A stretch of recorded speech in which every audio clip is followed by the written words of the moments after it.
Hello guys! Welcome to my vlog!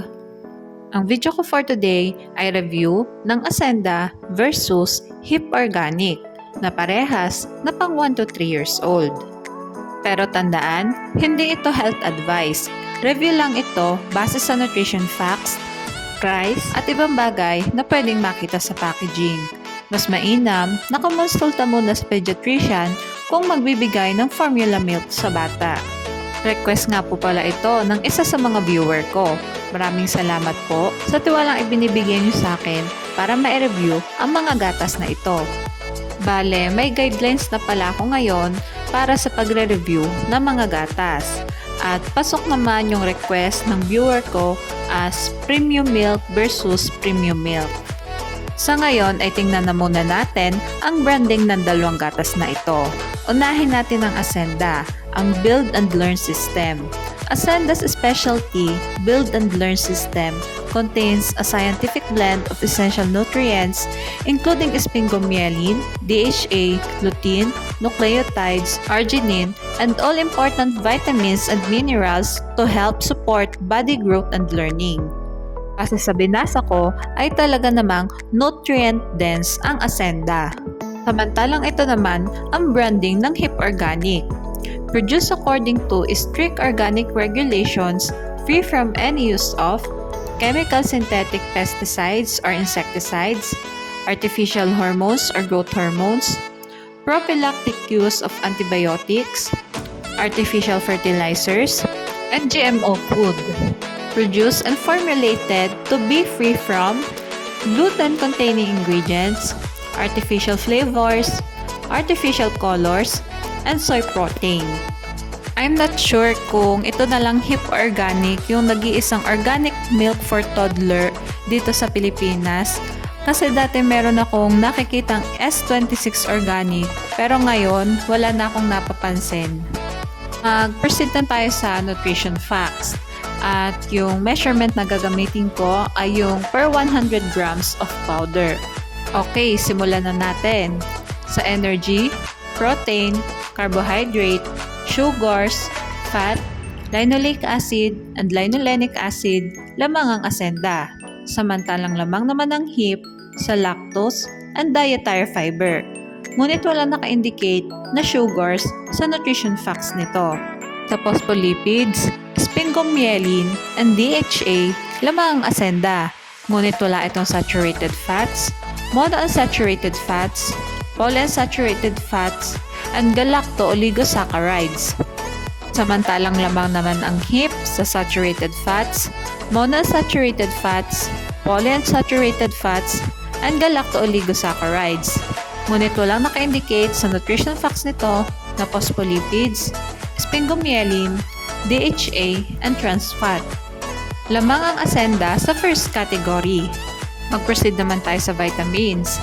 Sa vitamin D, vitamin B1, vitamin B6, and vitamin B12, lamang ang Ascenda. Samantalang lamang naman ang HIP sa vitamin A, vitamin E, vitamin K, and vitamin B2. Sa niacin, folic acid, lamang ang Ascenda. Samantalang lamang naman ang HIP sa pantothenic acid, biotin, and vitamin C. Lamang ang HIP sa vitamins. Dito naman tayo sa minerals. Sa iron, copper, zinc, and potassium, lamang ang Ascenda. Samantalang lamang naman ang HIP sa calcium, phosphorus, iodine, magnesium, and sodium. Sa manganese, selenium, molybdenum, and chromium, lamang ang Ascenda. Ngunit wala itong fluoride. Samantalang lamang naman ang HIP sa chloride and fluoride. Ngunit wala itong molybdenum and chromium. Lamang ang Ascenda sa minerals. At magtungo naman tayo sa other nutrients. Ang Ascenda ay may nucleotides, taurine, L-carnitine, L-arginine, choline, and inositol na wala ang HIP Organic. Lamang ang Ascenda sa other nutrients. At mag-proceed naman tayo sa price na parehas kong kinuha sa Lazada. Paalala guys, pwede mag-iba ang presyo ng dalawang gatas na ito depende kung saan store nyo sila titignan. Bale, sa parehas nilang bigat na 1.6 kg ay mas mahal ang Hip Organic ng 1,000 pesos compared sa Ascenda. At for me, reasonable naman yon kasi ang hirap i-maximize ng gatas ng baka sa prosesong ginagawa para maging organic milk ang isang gatas. Kaya sobrang bihira lang talaga ng ganitong organic milk lalo na dito sa Pilipinas. Ito na ang summary ng vlog ko today. Sa vitamins, lamang ang hip. Samantalang lamang naman ang Ascenda sa first category, minerals, and other nutrients. At mas affordable din ito compare sa hip. Ngayon na nalaman na natin ang nutrition content at presyo ng dalawang gatas, sa opinyon ko lamang ay kung pihi ka ng iyong anak, mas mainam na Ascenda ang piliin dahil sa nutrition content nito. Ngunit kung ako ang may budget at kakayahang bumili, mas pipiliin ko ang Hip Organic dahil malakas namang kumain ng gulay at prutas ang mga anak ko. At sa panahon ngayon, mas gusto ko na organic ang kinukonsumo nila. Gayunpaman, madalas talaga ay ang katawan ng bata ang siyang nagdedesisyon kung alin ang mainam para sa kanila.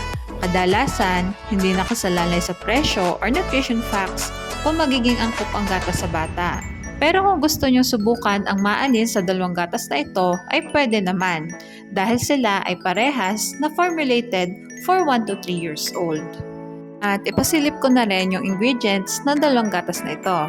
Ito yung sa Ascenda at ito naman ang sa Hip Organic. Basta lagi nating tatandaan, pumili ng gatas na hiyang sa bata. Mahalagang paalala, breast milk is the best milk for babies. Okay, hanggang dito na lang po ang vlog ko. Sana ay nagustuhan nyo. Thanks for watching! Please like and subscribe for more videos.